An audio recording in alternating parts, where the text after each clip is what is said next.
March in New England is supposed to be the end of winter. The worst storms come in January and February, when the cold is deepest and the ocean churns with the fury of a season at full strength. By March, the days are lengthening. The sun is warming. The worst is presumed to be past. People in Connecticut in 1888 were already thinking about spring planting, about the mud that would come with the thaw, about putting winter behind them for another year. They were not thinking about what the ocean was doing 300 miles to the south, where a cold front from Canada was colliding with warm, moist air from the Gulf of Mexico. A combination that meteorologists of the era could not predict and would not have believed if someone had described it. They were not thinking about the storm that was forming off the coast, a storm that would drop 50 inches of snow across 4 states, that would pile drifts to 50 feet in some locations, that would strand trains and bury houses, and kill over 400 people who had no warning that the worst blizzard in American history was about to descend on them. In the month when winter was supposed to be ending, Clara Ashworth was thinking about it. She had been thinking about it for 4 years. Ever since the March storm of 1884 had killed her husband Samuel and her 2 sons, Thomas and William. They had been out checking the fishing boats when the storm came in faster than anyone expected, and the sea had taken them the way the sea takes everyone, eventually, without warning, without mercy, without any concern for the families left behind, to bury empty coffins and wonder if there was anything they could have done differently. Clara had decided she had decided that the next time a storm came, she would be ready. Not ready the way other people meant when they said ready, with extra firewood and food in the pantry, and boards over the windows. Ready in a way that meant survival was certain rather than merely hoped for. In a way that left nothing to chance. In a way that her neighbors found excessive, and her minister found evidence of mental instability. She had built a shelter, not a cellar in the ordinary sense, not a hole in the ground for storing vegetables.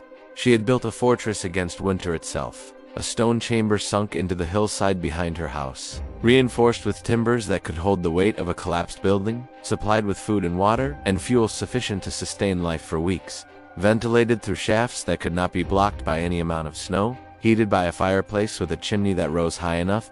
Clara had hired masons and carpenters when she could afford them, and done the work herself when she could not. Her daughter-in-law Mary, widowed by the same storm that had taken Clara's sons, had helped when the pregnancy permitted, and watched with concern when it did not. The savings that Samuel had accumulated over 30 years of fishing had drained away, stone by stone, timber by timber, until there was nothing left except the house and the land and the structure that everyone in the village called the tomb. The name had started with Reverend Harmon. He had visited Clara 6 months into the construction, ostensibly to offer spiritual comfort, but actually to assess whether the widow Ashworth had lost her mind and needed to be removed from the management of her own affairs. He had walked through the excavation, examined the walls that were already rising, listened to Clara explain her intentions, and emerged, shaking his head with the satisfied expression of a man whose suspicions had been confirmed. She is building herself a tomb. Harmon announced to the congregation that Sunday, the widow Ashworth has been so consumed by grief that she is preparing her own burial chamber. While still among the living, she speaks of storms and survival. But what she is building is a monument to death, a hole in the ground where she intends to wait for the end that she believes is coming. We must pray for her soul, and consider whether intervention is necessary to protect her from herself. The congregation had murmured agreement, because that is what congregations do when ministers speak. And the word had spread through the village with the speed that gossip always travels. And within a week, everyone was calling Clara's shelter the tomb and speculating about when she would finally be committed to the asylum that her behavior so clearly warranted. Clara heard all of it. She heard the whispers when she walked through the village. She heard the children call her the tomb lady when they thought she could not hear. She heard Reverend Harmon suggest to the village selectmen that her property should be placed in trust for her own protection. And she heard the selectmen decline because she had not actually done anything illegal, and they did not want the expense of caring for her if she became a ward of the town. She heard, and she continued building, because she had learned something about storms that the people who mocked her had not learned. She had learned that storms do not care about opinions. She had learned that the sea does not listen to ministers. She had learned that the only protection against catastrophe is preparation, and that the people who laugh at preparation are usually the first to die when catastrophe arrives. The cellar was completed in the autumn of 1887. The final stones were set. The final timbers were placed. The heavy doors were hung on their iron hinges. Clara stocked the space with barrels of water and crates of preserved food, with firewood and blankets and oil for the lamps, with everything that 80 or 90 people might need to survive underground for a week or more. 80 or 90. Not to she had built for the village that mocked her, not just for herself, because she understood something else that Reverend Harmon did not understand. That when the storm came, she would not be able to watch her neighbors die outside her door, simply because they had been foolish enough to laugh. The winter of 1887 to 88 was mild. January brought a few storms. Nothing unusual, nothing that challenged the ordinary preparations of ordinary families. February was cold but calm, and by early March, the village was already looking forward to spring, already planning for the fishing season, already forgetting about the widow Ashworth and her tomb that sat unused in the hillside, evidence of obsession that had proven unnecessary. March 11, 1888, began as a pleasant day. The temperature was in the 40s, warm for early March, and people moved through their routines with the pleasant awareness that winter was releasing its grip. Some farmers talked about early planting. Some fishermen talked about going out for the first catch of the season. Everyone talked about the weather with the complacent assumption that the worst was behind them. The snow began falling that evening. Light at first, nothing alarming, just a late-season storm that would drop a few inches and be forgotten by morning. Clara watched it from her window and felt something that she could not have explained to anyone. A tightness in her chest. A whisper from the part of her mind that had been watching the sky and the sea for 4 years, waiting for the storm that would justify everything she had built. She turned to Mary. "We should go to the cellar tonight." Mary looked up from her sewing, her hand resting on the swell of her belly. The baby was due in 3 weeks, and she was tired, and the walk to the cellar was not easy, even in good weather. "Tonight, it is just a spring snow. It will be gone by morning." Clara shook her head. "Look at the way it is falling. Look at the wind. This is not a spring snow." Mary looked out the window. The snow was heavier now, falling at an angle that suggested wind, and the temperature seemed to be dropping. She had learned to trust her mother-in-law's instincts about weather, instincts that had kept Clara alive when so many others had died, the instincts that had driven her to build the shelter that everyone called a tomb. "All right," Mary said. "I will gather what we need."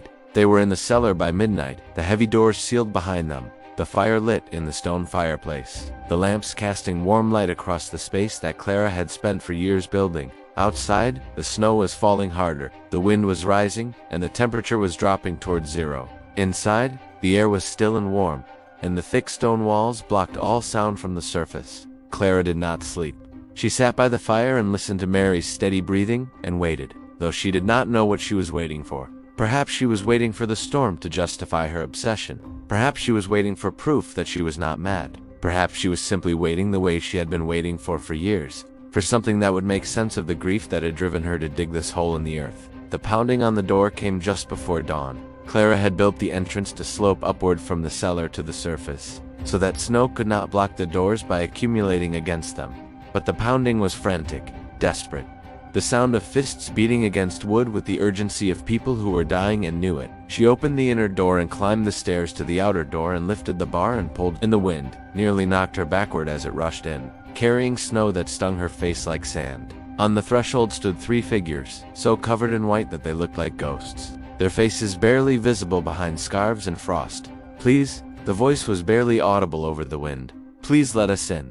Clara stepped aside.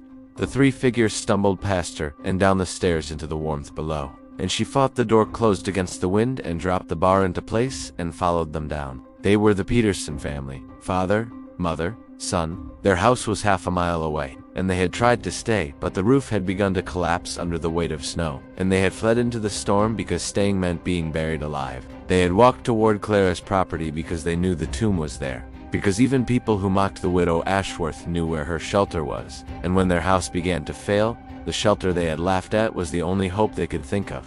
More came. The Hendersons arrived an hour after the Petersons, 6 people who had watched their barn collapse, and decided their house would be next. The Marshalls came mid-morning, a family of 8, whose woodpile had been buried so deep that they could not reach it, and whose fire had gone out. The Grimes family, the Reeves family, the Whitfields with their 5 children, and their elderly grandmother, who had to be carried through drifts that reached above the men's waists. By noon, there were 40 people in Clara's cellar. By nightfall, 60. By the morning of the second day, when the storm was still raging and the snow was still falling, and the world above had become an impassable white void, 85 people had found their way to the tomb that they had mocked, had pounded on the doors that they had called evidence of madness, had descended into the shelter that Reverend Harmon had said was a monument to death. Reverend Harmon himself arrived on the second evening. He came alone, without his fine black coat, without his ministerial dignity, without anything except the desperate need to survive that strips away everything inessential. He had tried to shelter in the church, but the church roof had collapsed under the weight of snow, and he had nearly died when a beam fell inches from where he had been standing. He had walked through the storm for 2 hours, following the path that others had broken, losing his way 3 times, and finding it again only by luck or providence, or the same instinct that drives dying animals toward any source of warmth. Clara opened the door for him, as she had opened it for everyone else. She did not comment on the irony. She did not remind him of the sermons he had preached about her madness. She simply stepped aside and let him enter, and closed the door against the wind that was still trying to kill everyone it could reach. The storm lasted 3 days.